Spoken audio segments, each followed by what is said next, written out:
Leia a Bíblia todos os dias, para não ser escravo de enganadores. Jejum. Por que fazer? E como fazer? Sou o pastor Marcos Conte Garcia e vou estar esclarecendo alguns pontos sobre o jejum. Jejum. O que a Bíblia diz? O jejum não aparece como um mandamento, mas é uma prática normal do cristão. Deve ser voltado para Deus.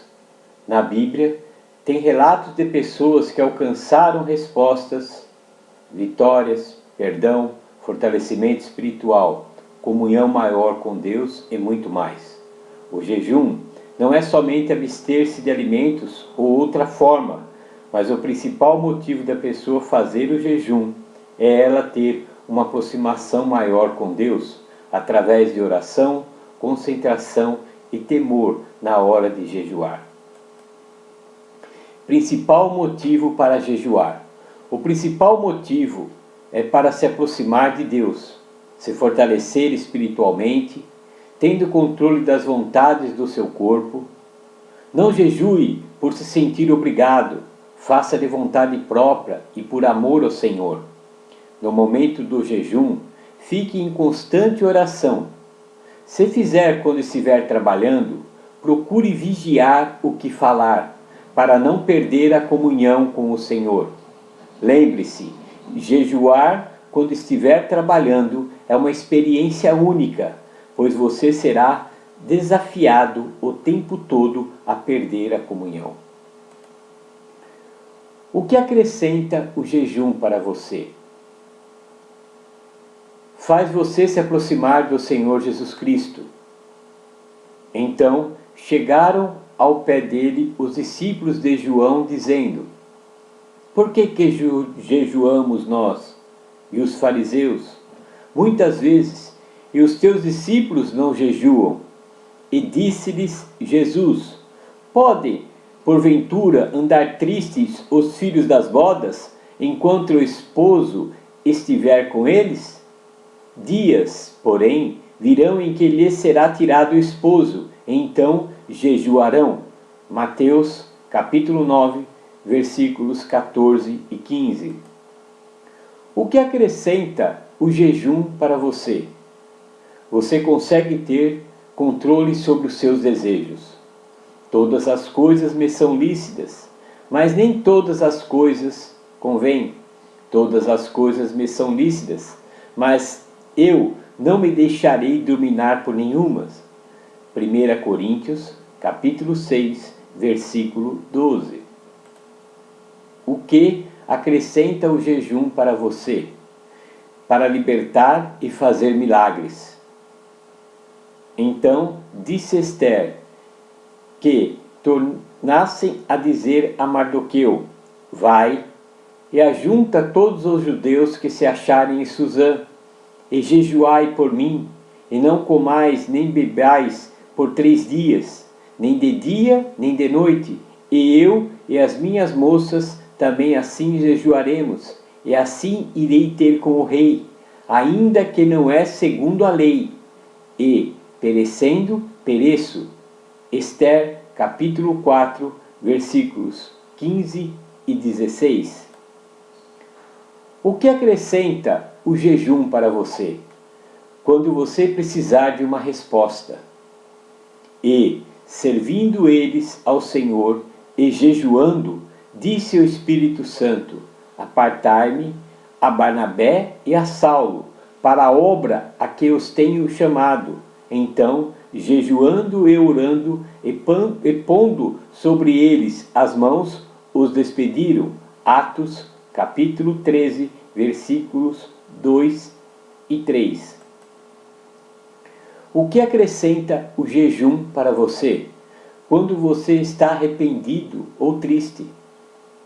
E sucedeu que, ouvindo eu essas palavras, assentei-me e chorei e lamentei por alguns dias, e estive jejuando e orando perante o Deus dos céus. Neemias, capítulo 1, versículo 4. O que acrescenta o jejum para você, para o seu fortalecimento espiritual? E, quando entrou em casa, os seus discípulos lhe perguntaram à parte: por que o não pudemos nós expulsar? E disse-lhes: esta casta não pode sair com coisa alguma, a não ser com oração e jejum. Marcos capítulo 9, versículos 28 e 29. A Bíblia nos ensina 3 exemplos diferentes de jejum. Primeiro, jejum normal, o mais convencional. Não comer alimento e sim somente beber água. Segundo alguns estudiosos da palavra, parece ao que o Senhor Jesus Cristo fez no deserto por 40 dias e 40 noites. Pois teve fome e não sede. Assim diz a palavra. E, tendo jejuado 40 dias e 40 noites, depois teve fome. Mateus capítulo 4, versículo 2. O segundo jejum é o total. Este é sem alimento e sem água. Esse jejum é mais radical, como Esther fez de 3 dias sem alimento e sem água. Esse jejum não é aconselhado a passar mais do que 3 dias.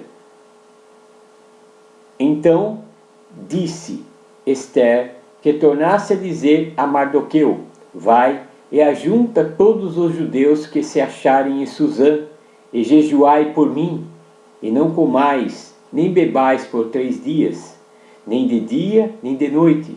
E eu e as minhas moças também assim jejuaremos, e assim irei ter com o rei, ainda que não é segundo a lei, e, perecendo, pereço. Esther capítulo 4, versículos 15 e 16.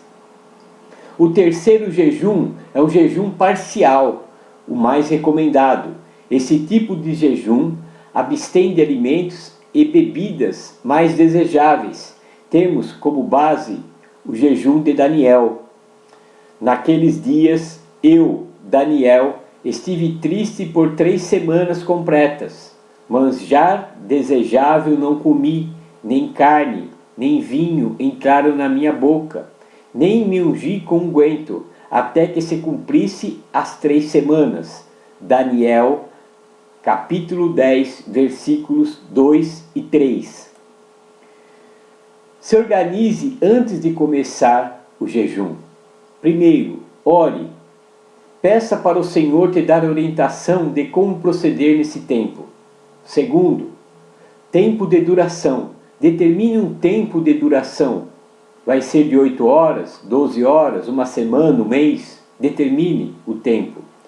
Determine qual tipo de jejum vai fazer. Vai ser o normal, o parcial ou o total? Lembre-se, o total, no máximo 3 dias.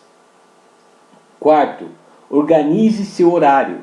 Quanto tempo vai dedicar à oração? Como vai equilibrar seus compromissos familiares e profissionais? O quinto, decida o propósito do jejum. Qual motivo você vai orar? Se é por libertação pessoal, fortalecimento espiritual, arrependimento, buscar o perdão do Senhor? Qual é o propósito? Esse é fundamental também. Como o Senhor Jesus Cristo nos ensina a jejuar.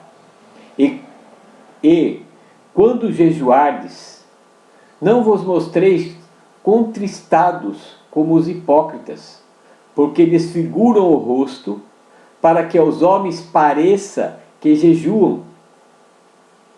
Em verdade vos digo que já receberam o seu galardão. Porém tu, quando jejuares, unge a cabeça e lava o rosto, para não parecerdes aos homens que jejuas, mas sim ao teu Pai, que está em oculto, e teu Pai, que vê o que está em oculto, te recompensará. Mateus capítulo 6, versículos 16 ao 18. Esse ponto é importante, porque quando você for fazer um jejum, então não fala para ninguém que você vai jejuar.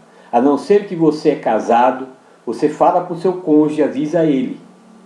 quanto tempo você vai fazer e qual é o propósito, quanto tempo você vai fazer, para o jejum vai demorar, e que você está em comunhão com o Senhor Jesus Cristo. Não precisa falar o propósito é somente você e Deus. Amém? Nunca esqueça, lembre-se, o principal propósito do jejum é para Deus, mostrando toda a sua vontade de ser transformado pelo Senhor Jesus Cristo. E nunca faça o jejum para prejudicar a sua saúde, pois o seu corpo é o templo do Espírito Santo. Não esqueça, seja praticante da palavra, seja um cristão com obras. Qual a obra que você fez hoje? Tive fome, deste-me de comer? Tive sede e deste-me de beber? Era estrangeiro e hospedaste-me? Estava nu e vestiste-me? Adoeci e visitaste-me? Estive na prisão e fostes me ver? Qual a obra que você fez hoje? Medita, leia essa palavra. Mateus capítulo 25, versículo 31 ao 46. E veja como que você vai se apresentar perante o Senhor. Que Deus abençoe a sua vida, que o Espírito Santo possa falar mais em seu coração.